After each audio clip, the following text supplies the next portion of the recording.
ಸಂಗ್ರಾಮದಿ ಮಡಿದವರ ಶೌರ್ಯ ಭರತ ಭೂಮಿಯ ಉದ್ದಗಲಕ್ಕೂ ಹಾರಲಿ ತಿರಂಗ, ಮನೆ ಮನದಲ್ಲಿ ಪುಟಿದೇಳಲಿ ದೇಶಭಕ್ತಿಯ ತರಂಗ.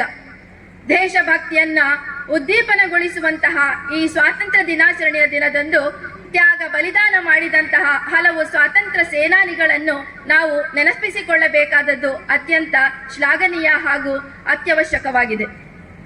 ಇಂದು ನಾವು ಅನುಭವಿಸುತ್ತಿರುವಂತಹ ಸ್ವಾತಂತ್ರ್ಯವು ಸುಮ್ಮನೆ ಬಂದದ್ದಲ್ಲ. ಹಲವು ಸ್ವಾತಂತ್ರ್ಯ ಸೇನಾನಿಗಳ ನೆತ್ತರು ಹರಿದು ಬಂದಂತಹ ಸ್ವಾತಂತ್ರ್ಯ ಇದು. ಮಹಾತ್ಮ ಗಾಂಧೀಜಿ, ಸುಭಾಷ್ ಚಂದ್ರ ಬೋಸ್, ಚಂದ್ರಶೇಖರ ಆಜಾದ್, ಭಗತ್ ಸಿಂಗ್ ಇವರಂತಹ ಮುಂತಾದ ಸ್ವತಂತ್ರ ಸೇನಾನಿಗಳ ತ್ಯಾಗದ ಫಲವಾಗಿ ಇಂದು ನಾವು ಸ್ವೇಚ್ಛಾಚಾರ ಅಥವಾ ಸ್ವಾತಂತ್ರ್ಯವನ್ನು ಅನುಭವಿಸುತ್ತಿದ್ದೇವೆ.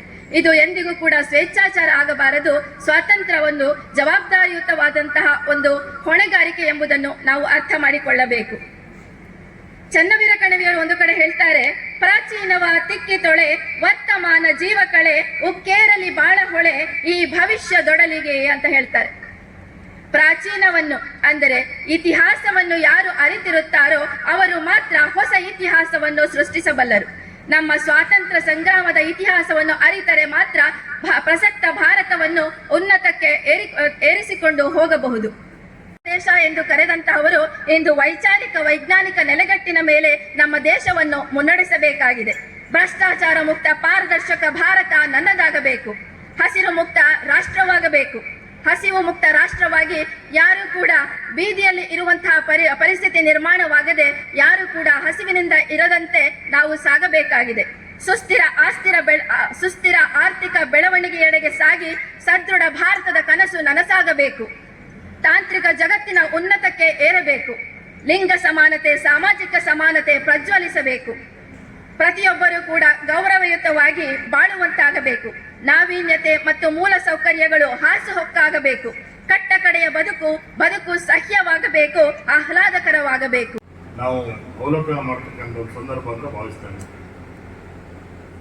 ಡಾಕ್ಟರ್ ಪ್ರತಿಭಾ ಅವರು ಬಹಳ ಕೂಲಂಕುಷವಾಗಿ ಎಲ್ಲ ವಿಚಾರಗಳು ತಮ್ಮ ಮುಂದೆ ಮಂಡನೆ ಮಾಡಿದ್ದಾರೆ.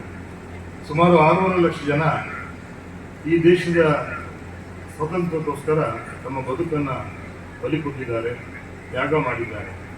ಹಾಗಾಗಿ ಅವರೆಲ್ಲರ ತ್ಯಾಗ ಬಲಿದಾನದ ಫಲವಾಗಿ ಇವತ್ತು ನಾವೆಲ್ಲ ಒಂದು ಸ್ವಾತಂತ್ರ್ಯದ ಉಸಿರನ್ನು ನಾವು ಖಂಡಿತ ಸ್ವಾತಂತ್ರ್ಯದ ಗಾಳಿಯನ್ನು ಇವತ್ತು ಆಡುವಂತಾಗಿದೆ.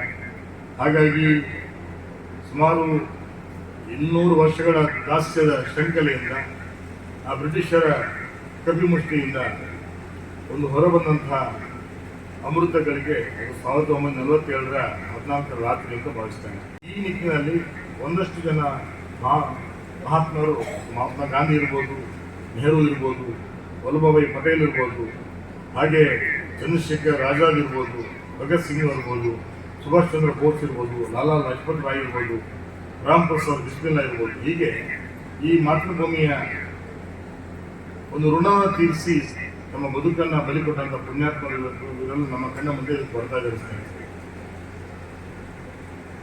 ನಾವು ಮೊದಲೇ ತಿಳಿದ ಹಾಗೆ ಸ್ವಾತಂತ್ರ್ಯ ಪೂರ್ವದಲ್ಲಿ ಈ ದೇಶ ಭಿಕ್ಷುಕರ ಮತ್ತು ಹಾವರಿಗರ ದೇಶ ಅಂತೇಳಿ ಪರಕೀಯರು ಏನು ನಮ್ಮನ್ನು ಹೇಳಿಸಿದ್ರು.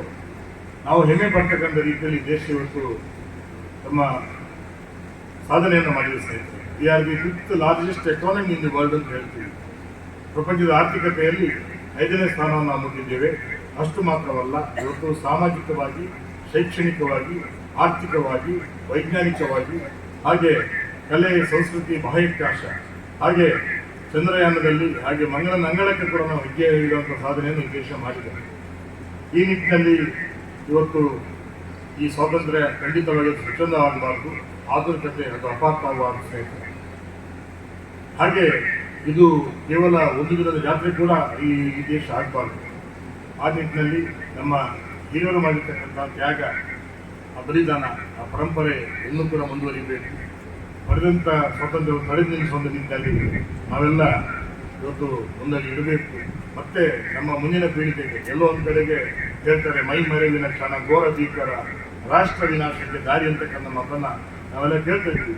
ಸುತ್ತಮುತ್ತಲ ದೇಶಗಳಲ್ಲಿ ಏನೆಲ್ಲ ಆಗ್ತಾ ಇದೆ, ಅನಾಹುತ ಆಗ್ತಾ ಇದೆ, ಅದನ್ನೆಲ್ಲ ಮನನ ಮಾಡಿಕೊಂಡು ಇವತ್ತು ನಾವು ಮತ್ತೆ ಗಟ್ಟಿಯಾಗಿ ದೇಶವನ್ನು ಕಟ್ಟುವ ನಿಟ್ಟಿನಲ್ಲಿ ಕಾಯ ವಾಕ್ಯ ಮನಸ್ಸ ಒಂದು ದುಡಿಯುವಂಥ ಕೆಲಸ ಖಂಡಿತ ಸಮರ್ಥವಾಗಿ ಇವತ್ತು ಆಗಬೇಕಾಗಿದೆ.